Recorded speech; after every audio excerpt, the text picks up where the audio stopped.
আসসালামু আলাইকুম বন্ধুরা, কেমন আছেন? আশা করি আল্লাহর রহমতে ভালো আছেন। আমরাও ভালো আছি আলহামদুলিল্লাহ। সবাইকে ভিলেজ বাংলা কুকিং এর পক্ষ থেকে স্বাগত। চলে আসলাম আজকে আবার রান্না বান্না করতে।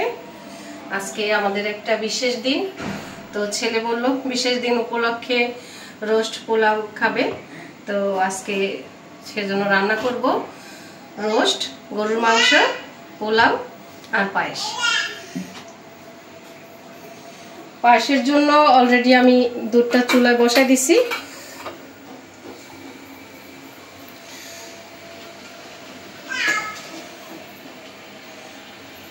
দুধটা এই যে বলক আসছে, তো এখন আমি পায়েসের জন্য চাল দিয়ে দিব। এখানে চিনি গুঁড়া পোলার চাল ধুয়ে নিছি, এটা দুধের ভিতরে দিয়ে দিব। দুধটা আগে আমি বলক এনে নিছি।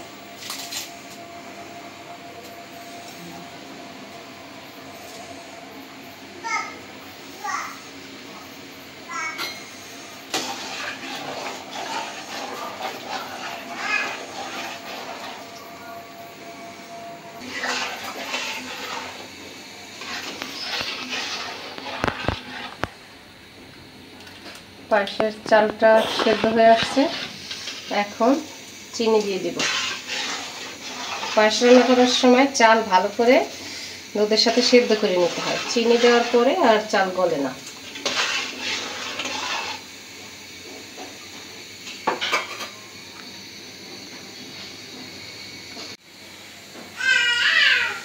পায়েসে এক টুকরা দারচিনি দিয়ে দিলাম, একটু স্মেল আসবে।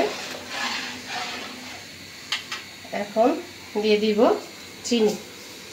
চিনিটা যার যার স্বাদ অনুপাতে দিবেন, চেক করে করে, যে যেমন মিষ্টি খান পছন্দ মতো মিষ্টি দেওয়া যাবে। পায়েসের মিষ্টত্ব বাড়ানোর জন্য দিয়ে দিলাম একটু লবণ।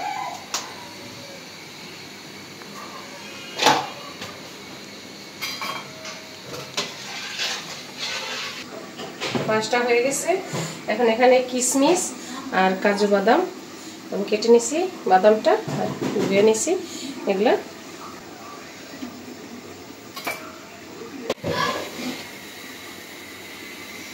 পাঁচটা হয়ে গেছে। এখন নামাই নিব। এই যে ঘন ঘন বাবুল আসলেই বোঝা যাবে যে পায়েস হয়ে গেছে।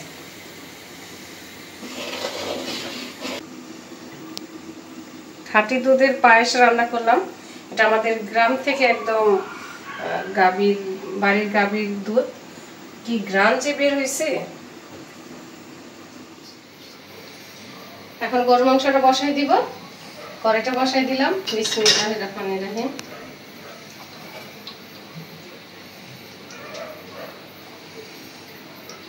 দিয়ে দিব সরিষার তেল। আজকে গরু মাংসটা আমি সরিষার তেল দিয়ে রান্না করব।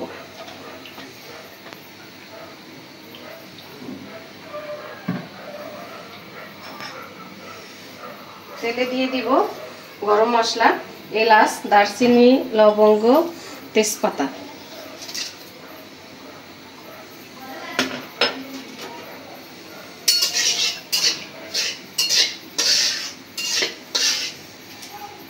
এখন দিয়ে দিব পেঁয়াজ কুচি।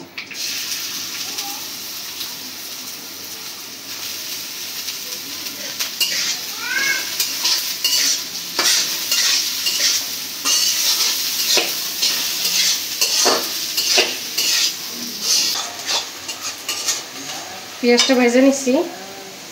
এখন পেঁয়াজ তেলের সাথে আদা রসুনটা একটু ভেজে নিই, তাহলে ফ্লেভারটা খুব সুন্দর আসবে।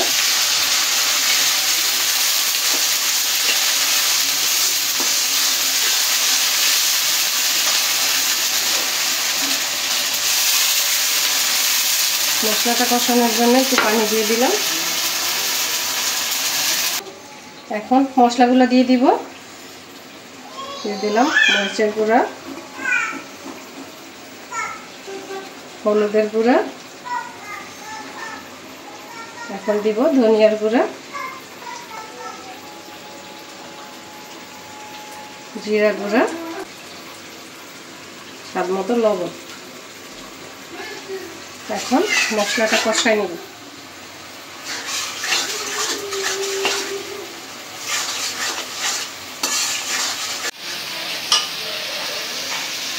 মশলাটা কষানো হয়ে গেছে, এখন মাংসগুলো দিয়ে দিব।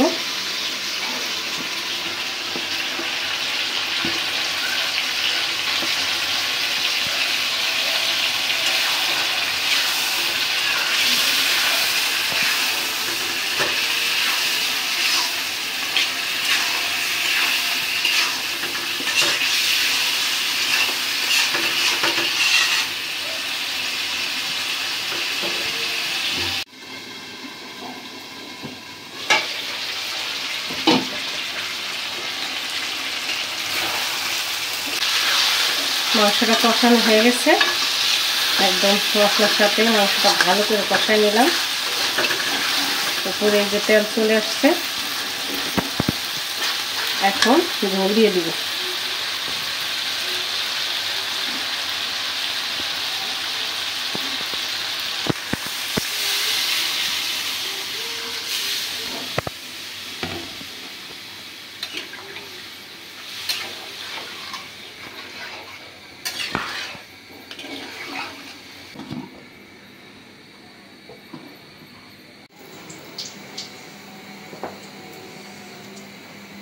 পায়েস রান্না তো হয়ে গেল, গরুর মাংসটা আমার এই চুলায় হইতেছে। তো এখন রোস্টটা ভাইজা নেই। আমি এখানে একটা সাদা কক মুরগি নিয়ে আসছি, বড় সাইজেরই। এই যে রোস্টের সাইজ করে আমি কাটা নিছি, এই যে লেগ পিসটা। তো এখানে লবণ দিয়ে ম্যারিনেট করে নিছি। এখন ভাইজা নিই, তেল গরম করে নিলাম। বিসমিল্লাহ, সাবধানে রাখতে হবে।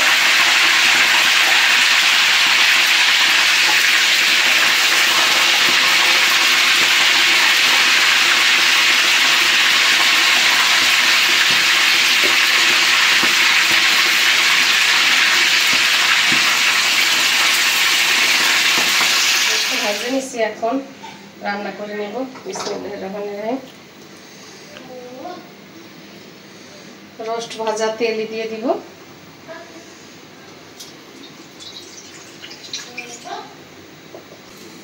এখন দিয়ে দিব গরম মশলা,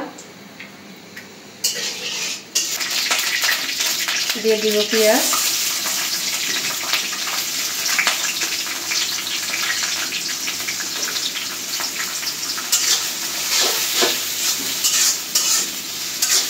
পেঁয়াজটা একদম লাল লাল করে ভেজে নিব।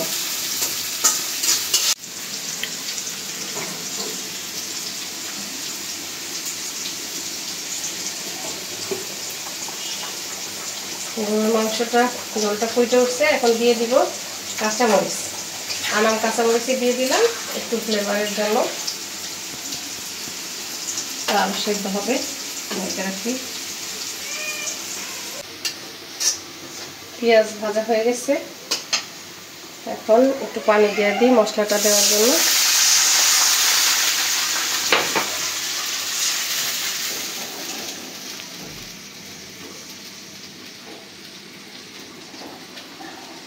দিয়ে দিব আদা রসুন,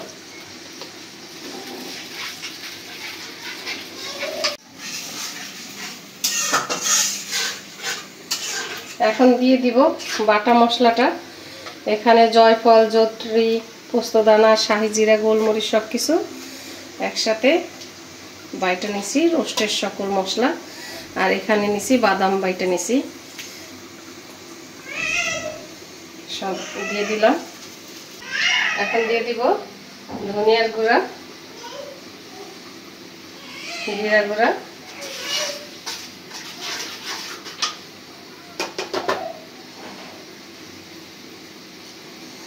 পরিমাণ মতো লবণ, দিয়ে দিব কাঁচামরিচ,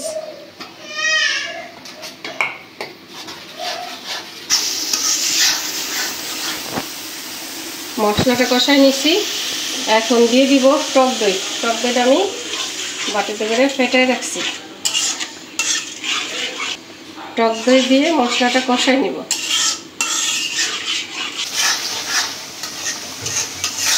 রোস্টের মশলাটা কষানো হয়ে গেছে, ভালো করে কষাই নিলাম। এখন ভেজে রাখা রোস্টগুলো দিয়ে দিব।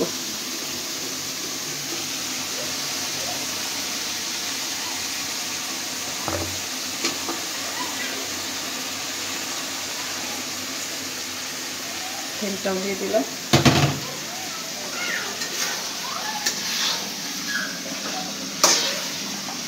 এখন মশলার সাথে ভালোভাবে আবার রোস্টটা দেওয়ার পরে আবার মশলার সাথে ভালোভাবে কষাই নিব।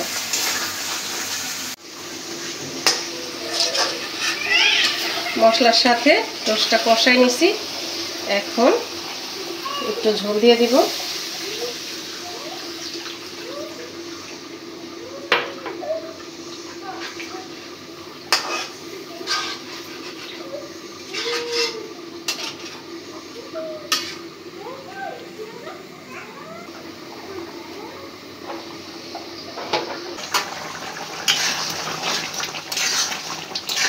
আমার গরু মাংস ভুনা হয়ে গেছে, এখন জিরা ভাজা দিয়ে দিব। জিরা ভেজে গুঁড়ি করে রাখছি, সেটা দিয়ে দিলাম।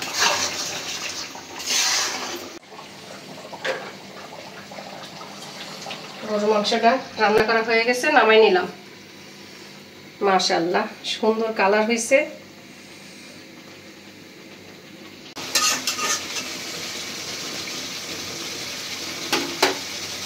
রোস্ট রান্না করা শেষ, এখন নামাই নিব।